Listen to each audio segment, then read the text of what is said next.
ശ്ലോകം 2. സദ്യപ്രസാദരുഷിതാൻ വിധിശങ്കരാദീൻ.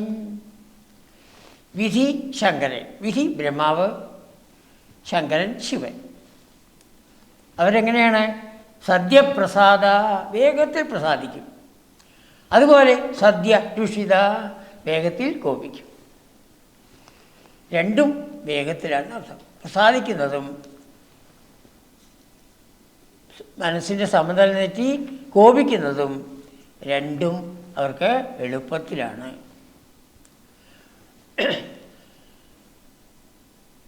ബ്രഹ്മാവിനെയും ശിവനെയാണ് ഇവിടെ പറഞ്ഞിരിക്കുന്നത്. ത്രിമൂർത്തികളുടെ എടുത്തിട്ടാണ് പറയുന്നത്.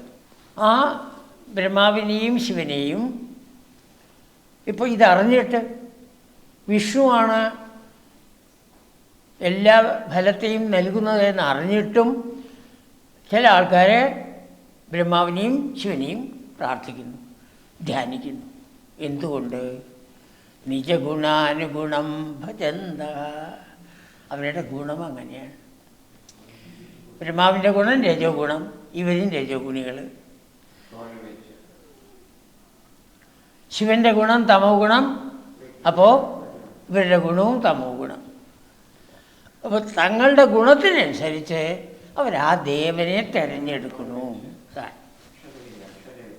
സത്വഗുണികൾ എപ്പോഴും വിഷ്ണുവിനെയാണ് തിരഞ്ഞെടുക്കുക.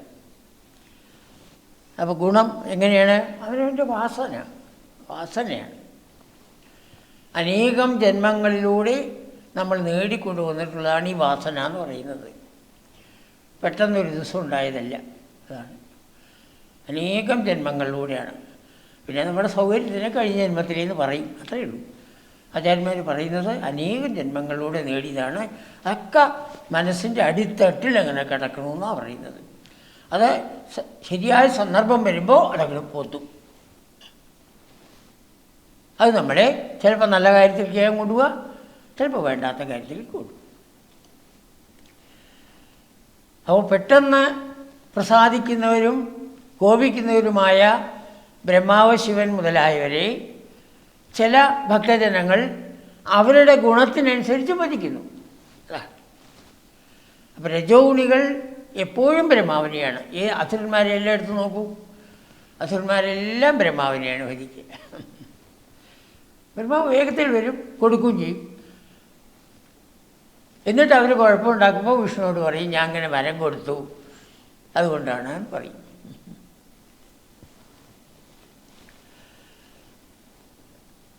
അപ്പം നമുക്കുള്ളതായ ഉപദേശം അവിടെയുണ്ട്. നമ്മുടെ ഗുണത്തിനെ മാറ്റൂ. രജസ്തമോ ഗുണികളാവരുത്, സത്വഗുണികളാവണം.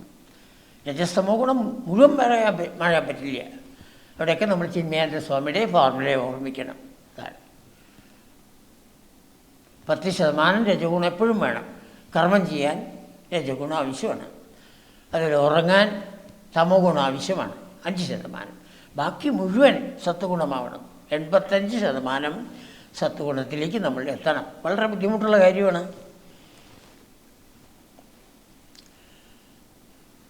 അപ്പോൾ ആരാണോ ഈ വിധത്തിൽ പെട്ടെന്ന് പ്രസാദിക്കുന്നതും കോപിക്കുന്നതുമായ ആ ദേവന്മാരെ, ബ്രഹ്മാവിനെയും ശിവനെയും ഭജിക്കുന്നത്, അവരുടെ ഗുണം അതായതുകൊണ്ടാണ് അവർ ഭജിക്കുന്നത്. അവർക്കെന്ത് പറ്റുന്നു? ഭ്രഷ്ടാഭവന്തി. അവരതിൽ നിന്ന് ഭ്രഷ്ടരായിത്തീരുന്നു, പുറന്തള്ളപ്പെടുന്നു. എന്താ കാരണം? അദീർഘദൃഷ്ട്യ, ദീർഘവിചാരമില്ലാത്തവരാണത്. ദീർഘവിചാരമുള്ളവർ ഒരിക്കലും ചെയ്യില്ല. ദീർഘവിചാരമുള്ളവർ വിഷ്ണുവിനെ ഭജിച്ച് മെല്ലെ മതി, പെട്ടെന്ന് വേണ്ട. ഇവർക്കതല്ല, എല്ലാം പെട്ടെന്ന് വേണം. എന്നിട്ട് അവിടെ ആചാര്യൻ 2 ഇതാണ്: ബധ, കഷ്ടം. കഷ്ടമേ കഷ്ടം. അല്ലാണ്ട് എന്താ പറയുക?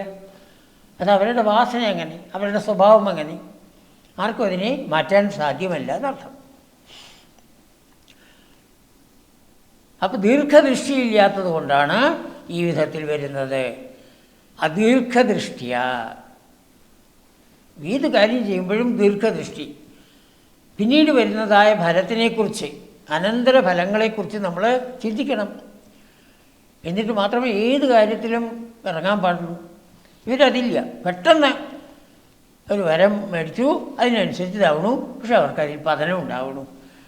ഏതാ നല്ല ഉദാഹരണം? സ്പഷ്ടം മൃഗാസുര ഉദാഹരണം കിലാസ്മിൻ. അസ്മിൻ, ഈ കാര്യത്തിൽ മൃഗാസുര സ്പഷ്ടം ഉദാഹരണം. മൃഗാസുരനാണ് ഏറ്റവും നല്ലതായ ഒരു ഉദാഹരണം നമുക്ക് പറയാനുള്ളത്. അപ്പോൾ നമ്മളെ സംബന്ധിച്ച് നമുക്കുള്ളതായ ഉപദേശമാണ് ഏത് കാര്യവും ദീർഘദൃഷ്ടിയോടുകൂടി, വരും വരായ എന്നൊക്കെ നമ്മൾ പറയുക. ഇനി അതാണ് എന്തൊക്കെയാണ് പിന്നീട് സംഭവിക്കുക എന്നുള്ളത് ചിന്തിച്ചിട്ട് വേണം അതിലേക്ക് പ്രവേശിക്കാൻ. പക്ഷേ ഈ കൂട്ടരെ രജസ്തമോ ഗുണികൾ അതൊരിക്കലും ചെയ്യുന്നില്ല.